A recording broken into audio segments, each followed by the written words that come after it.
Kevin, to get us started, give me two truths and a lie, please. Okay, here are mine. First one is I just got married in the UK last week. Huh? Second one is I used to teach in prisons. And the third one is I used to live in South Africa. Wow, these are really good. Just got married in the UK last week, used to teach in prisons. And what was the last one? I used to live in South Africa. Used to live in South Africa. Wow. Hmm, hmm. I have no idea. No idea. I don't think you got married last week in the UK. I actually did get married last week. Ah! That was a tough one. I was like, how good is George at this, considering he's probably paid thousands of times at this point with different people? But yeah, it's tough. It's tough. Yeah, I the lie was I never lived in South Africa. I did used to teach in prisons. I did during my MBA program. And yeah, I just got married. Okay, great. So let's start with the prison one. What what That's what the were you interesting one. teaching?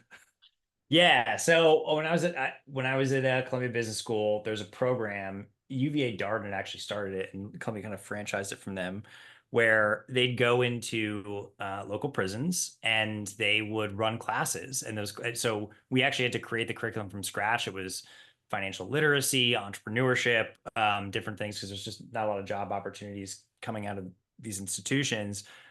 So it was a way to connect with the prison population and sort of reduce reincarceration rates. Yeah, taught in Rikers and Taconic. So yeah, kind of been all over with that. It's interesting. Tangentially is related to how I started my company. I met a guy at the time. His name was Christopher Grew. He was running a company called American Prison Data Systems, and he was selling military grade tablets in prisons that they would give to prisoners um, if there was good behavior. And through meeting him, I met his investors, a venture capital company that I ultimately ended up working for a while. So yeah, it's funny how those things go, but it was definitely a great experience. And have you ever been to prison before that, Kevin?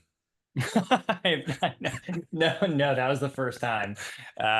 First time I have been in prison it was when I was teaching. It was cool. Were you terrified the first time you walked in? Yeah, I mean, Rikers is a pretty scary place, pretty intense, I think. But if you're just confident and you sort of hold your own, most of the people in the program are there because they've been on good behavior, and most of the people in that program are there because they actually want to learn something. Prison is really boring. There's not a whole lot to do. In fact, APDS started that company because most prisons didn't have Wi-Fi, and so even 5 years ago, and so if you went to prison in call it 2001 or even 1995, let's say, and then you came out today, in many prisons in the country, you would have no concept of what an iPhone is. You would Hmm. never have heard of it. Like, I mean, you might have heard of it from your friends and family you're visiting, but you've never had one. You've never seen how it worked. And so it's really tough to then have that deficit and then gain those skills in order to be able to re-enter the workforce. And so that's what we were trying to address there. And I think it worked pretty well. Nice. Well, there's a Yeah. whole podcast to be done on that, including a whole spin on maybe that's better. Maybe nobody should know what an iPhone is and what the internet is. Yeah, right, right. Maybe Another we were day. protecting them from something. Yeah, And right. you got married in the UK. Why? Oh, my wife's British, and so half the family was over there, and half my family was here, and you could rent out really cool British manor houses. There's thousands of them all around the country, and everyone needs to replace their roof, so they're renting them out for weddings, and much harder to do in the U.S. So yeah, we flew out there and did it, and had a ton of friends come out, and it was great. It's beautiful. Super cool experience. Well, Yeah, congratulations. And how is thank you. married life so far? Oh, it's great. It's great. I mean, it's pretty much, everyone says the same thing, right? It's no different going in than just coming out. But yeah, the wedding was amazing, and I'm also very happy to just be done with planning and be in a place where I can relax a little bit. Yeah. Yeah. Until the next stage of life, which we will not get Yep. into today, Kevin. So awesome. Well, well done. You got me. Those were exceptional. What is top of mind for you right now? What are you working on? Yeah, so I think biggest thing for me navigating this year has been the pretty intense market shift that I've felt in sort of the venture and lower middle market from January all the way till now. And so, it's no secret, obviously, the venture market bottomed out really last year. And it was very quiet through the first half of this year. There was definitely work going on, but everyone sort of shifted from growth mode to capital preservation, right? And so we were just trying to help our clients extend their cash runway as much as possible. We were just trying to help them manage cash and look at their board. And it went from, hey, you got to raise money and you need a 24-month cash flow runway to, hey, you got to raise money and show your board that you'll never have to raise money again. You'll be able to reach cash flow positive. That's all started to shift. It's very recently, really. I mean, it was honestly the beginning of August when all of a sudden the M&A and the investment in both the venture and the lower middle market space started ticking up pretty substantially again. And so, you saw it was very hard to get early stage seed money for funding, and it still is to some degree, but it's a marketable improvement from, call it August all the way to the end of September. We've seen a really big shift. So it's just navigating that process, helping my clients understand it. Who can they expect to raise money from? How much do you think they can get? What's your pitch now? Is the market shifting? There's just more interest from investors. And so that's been a really positive sign. I imagine just so many different variables that you're thinking about all the time. I wrote down, is it possible to focus on first principles, or is it I need to just do what the market is telling me to do, or is it both? I think you can focus on most on first principles. I think that the major difference is that you would raise money in order to grow your top line as much as possible, right? And so there wasn't as much scrutiny on expenses. It was if you hired 15 more salespeople and they were all going to generate really good revenue, then you went for it. And now it's really you're raising money in order to become profitable. And I think that makes a lot more sense, right? It's it's the ultimate objective of all of these companies. So if you focus on first principles, which is getting good sales in and controlling your costs, you should reach that profit goal, right? I mean, I think they're pretty aligned. It's just a matter of the kind of conversations that you have to investors. If you went to an investor in 2021 and the first thing you said to them is like, I don't want to, I'm not so focused on growing my revenue. I just want to get to profitability as quickly as possible. They'd pass, right? And now that's the worst thing you can say. And so it's just switched. So, what percentage of your time is meeting with new potential clients and then working with your existing clients? Oh man. So, it fluctuates a lot. I would say a lot of our time at Expo, my time particularly at Expo Group is focused on uh really spending a lot of good time with existing clients. There is BD that we do, but it's interesting. There's a split, right? There's two sides of Expo's business. There's the side that does really sell side consulting, which is fractional CFO and accounting work for portfolio companies, private equities, for funds. And the other side is the buy side, where we're actually doing financial due diligence and tax due diligence. On the sell side of the business, it's very much pull sales, right? So you're constantly meeting with people naturally just by doing a very good job for your clients, and then you'll get a referral. And so it's kind of like everything's lined up in your inbox. You're getting a ton of qualified leads all the time just by doing a good job. On the other side of the business, it's much different. On the buy side of the business, we're competing with KPMG and RSM, and so that really requires more heavy business development. And so I would say, on that side of the business, I definitely have to spend more time doing that. On the sell side of the business, the best thing that you can do from a marketing perspective is get hired to be the CFO of a $10 million top line company, show up to the board as the CFO and just crush the board meeting, do an amazing job. Then you get a call a week later from all the investors that are on the board saying, hey, I need help with two other portfolio companies, three portfolio companies. And so that's a very natural sales cycle, whereas the other side of the business is a little bit more difficult. Which are you better at? Oh man. I think look, I mean, like all founders, I think you have to be good at a lot of things. And so I'd say I'm good at both. I probably would say that I like helping my existing clients better. I really do deep down really enjoy watching people I work with succeed. And so, we can make a huge impact in those moments, especially for first-time entrepreneurs because we see so much there's a big breadth of what we look at across the market. We've got 70 clients that we're working with. We see what works, we see what doesn't work. And so we're able to, like any good consulting firm, take those ideas and sort of distill them down into best practices and then offer them people. And it makes a huge difference. And I see what a difference it's making. And so I feel like I can see that impact a lot more. Uh, I like the BD stuff too. I'm not as much as like a finger guns, go play golf kind of guy as some of my business partners might be. But yeah, both are good. I think as a founder, you gotta do both, and that's that. Yeah. Yeah, I appreciate that. You've worked in over the course of your career on some of the biggest deals that probably the public is aware of. These massive companies coming together. So there's that experience, which I'm sure was of immense value and of really of great interest. I was curious, doing what you're doing now, I perceive, my guess would be that you roll up your sleeves a lot more and are getting your hands a lot dirtier. Am I wrong, or is that the case? Yeah, I mean, so I think back at when I was working at Ernst and Young in their transaction services group, we were working on huge deals, like as you were saying, like the Dow DuPont merger and these big companies. It's just that in those situations, there's hundreds of people in the deal team, and each one is playing a super, super, super specialized role, right? That's just how it's going at those big deal sizes. In sort of the middle market space, you're really touching every aspect of the deal.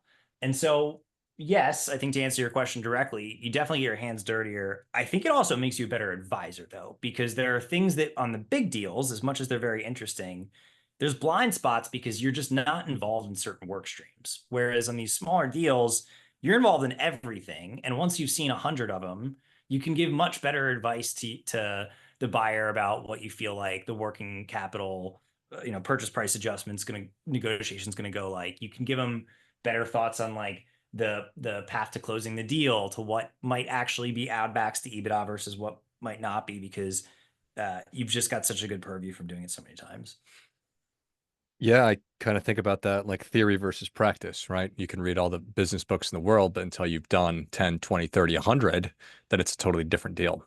That's right. That's right. And I think in these big deals, you get really, you might be the best in the whole industry at a really narrow specific thing. But with some of these smaller deals, I think you get sort of the breadth of everything, which makes you just a better overall advisor for sure. I've heard it said that on when you're helping companies to grow and take, for lack of a better term, next steps, that the people is more important than the technology. Do you think that that's true? Yes, definitely. I mean, it's interesting. The thing I'll say about the technology is working at bigger companies. I'm a big client at EY. I was Morgan Stanley that I worked on for many years. I was surprised to find, switching into sort of the venture space, that the tech was actually better. And it actually makes sense if you think about it, because all these big companies, there's a lot of red tape and hoops they have to jump through to change over a system. There's a huge cost to them. Whereas these smaller companies can be really nimble. And there's such amazing B2B software that has come on the market in the last couple of years, that companies that where they can take advantage of it immediately end up doing very well. That all being said, and look, this, who knows? I'd have to talk to a bunch of other CEOs to get their perspective on their industry and their business. But certainly in professional services, the most important thing that you can do is find really good talent, and the rest really does sort itself out to a degree, right? You have to. I think once you have the right people, it's making then sure you have the right structure, the right org chart, are people sitting in the right places? Are they in roles that they're actually good at? You might have someone, an employee for 5 years, who's unbelievable at these three things, but really bad at this one thing. How do you take them out of that situation? So, uh, I would say that people's more important than technology. You can gain a lot of efficiencies with technology, but without good people, you don't have a business. And is it, you are obviously an outside person of these organizations. Is that the CEO that needs to know that within the org? Is that, or just does it have to be somebody within the org who also appreciates that reality?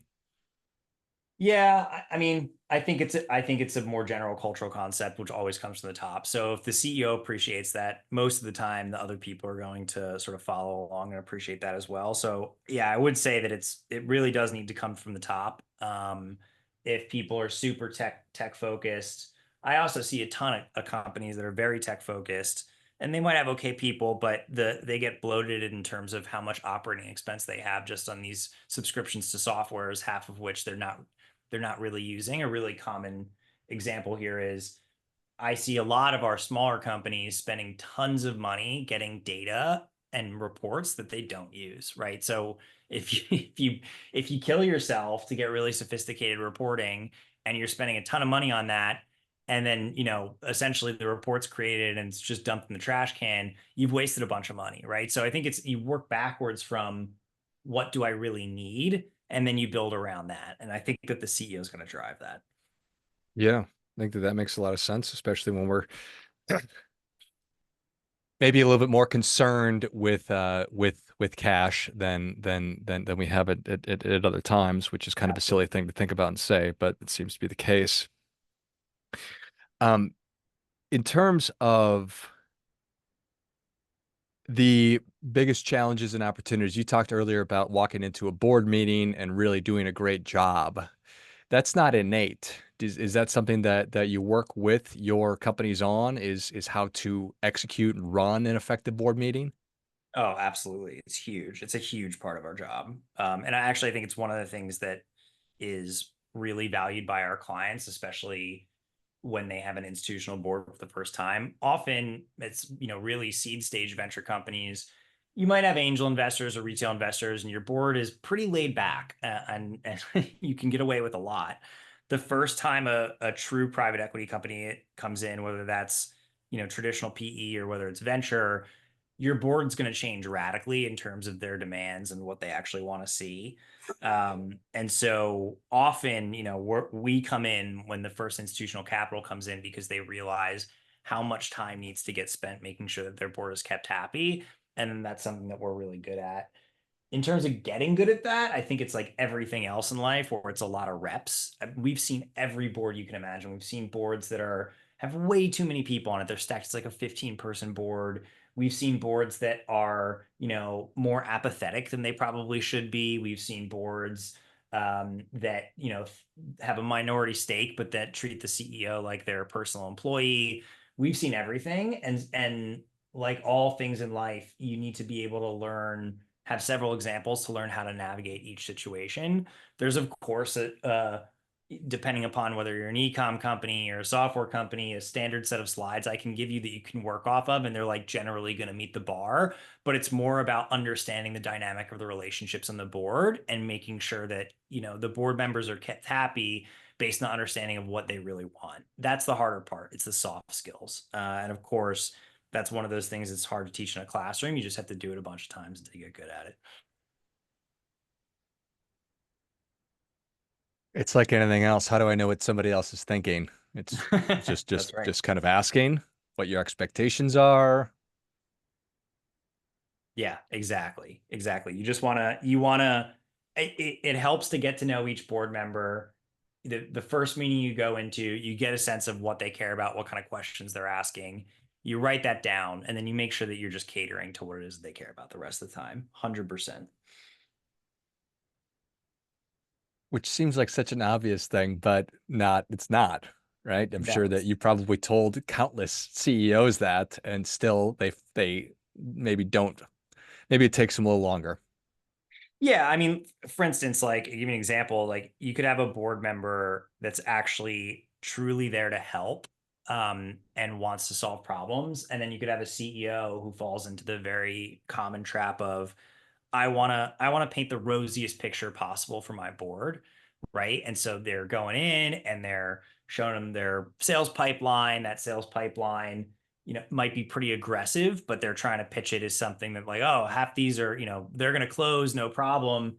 In reality, if you're a very helpful board member and you take the opposite tact, which is just like, hey, look, I hope these are closing, but here are the things that I'm worried about, and here's what my sales team's struggling with.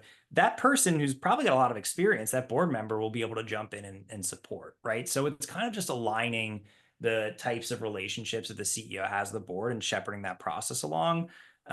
Trust is really important. A lot of times I see board meetings unfold where the board members think it's a good idea to ask a lot of hard hitting questions constantly. And with the right CEO, that works fine. But you want to create psychological safety where management can actually come to you and explain if there's a problem so that people can be helpful.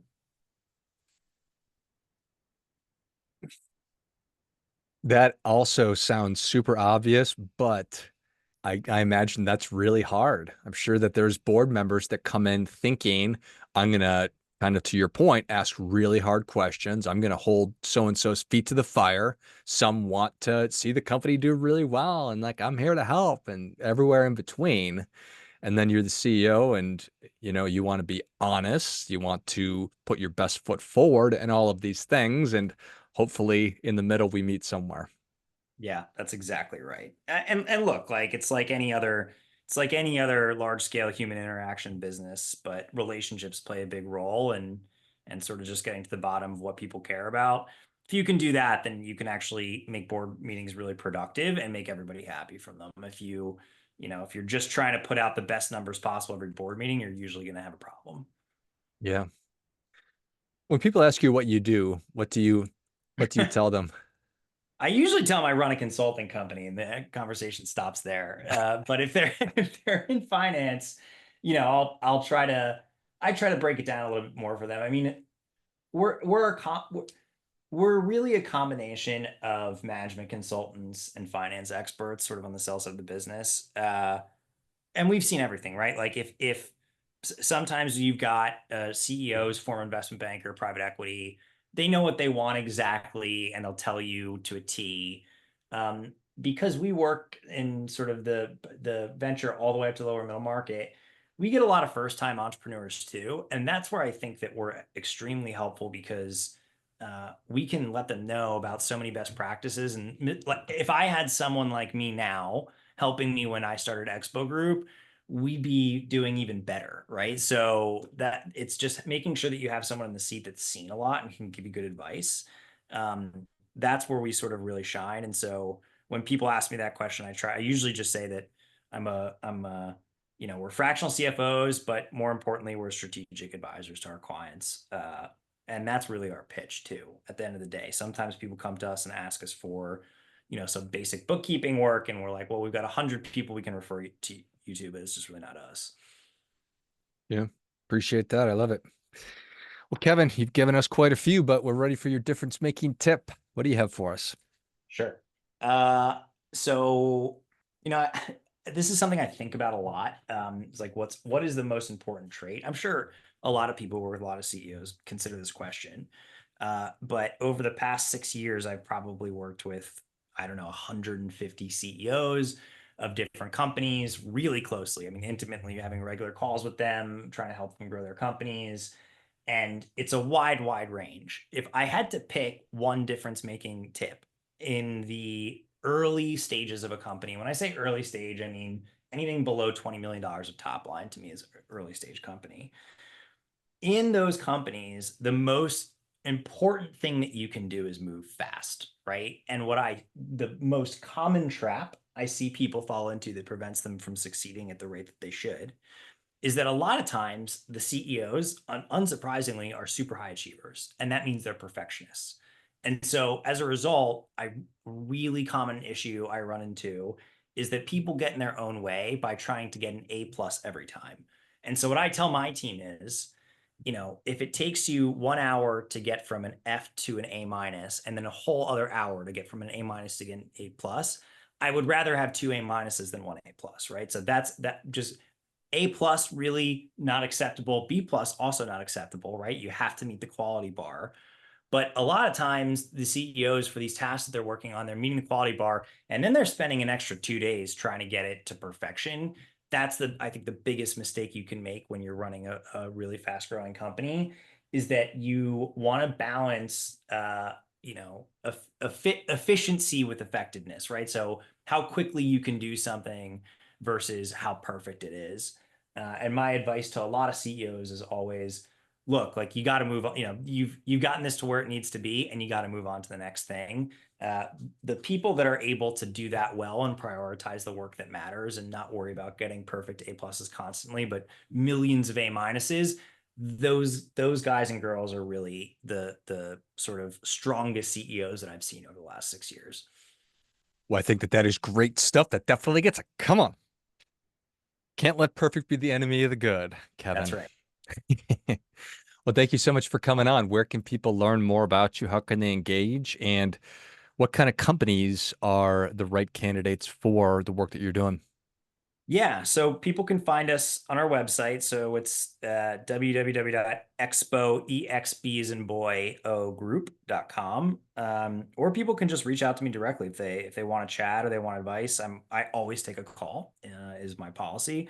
And I'm kevin.white@expogroup.com. And so you can reach over me over email and I'm happy to respond. The types of companies that are good fits for Expo Group. So we work with companies from, you know, pre-revenue all the way up to $100 million of top line. And so it's a wide range. I'd say at the most common entry point is you've got an institutional board that came in, you just got a big investment, or you're preparing for an acquisition. And somebody has, the founder's been doing the bookkeeping, or a basic bookkeeper that no one speaks to on a regular basis has been doing the bookkeeping, and the financials are just not in the shape that's needed in order to accomplish your goals. And that might be getting acquired, or it might be reporting to your board. But those are the moments that people usually call us up, and we come in, clean everything up, make it look really good, make them look good. Those are the kind of companies that are in that position where they're like, I've just been doing my own finances with sort of a ragtag team, bubblegum and duct tape for too long, and I really need to sort of level up to true blue chip financial reporting and management. uh, that's our target audience. So if that's you, hit me up. Excellent. Well, if you enjoyed as much as I did, show Kevin your appreciation. Share today's show with a friend who also appreciates good ideas. Go to expogroup.com, EXBO group.com. Check out everything that Kevin is working on. We've been talking about. Shoot him an email, kevin.white@expogroup.com. If you are a company that is growing and you've been DIYing the financials and you're in the process or have just gotten an influx of cash and you're ready to level up, give Kevin a shout or just reach out with a question. I'm sure that he'll be happy to chat. Thanks again, Kevin. Awesome. Thanks so much, George. Appreciate it. Finally, friendly reminder, there's never going to be anybody more interested in your financial success than you are. So act accordingly.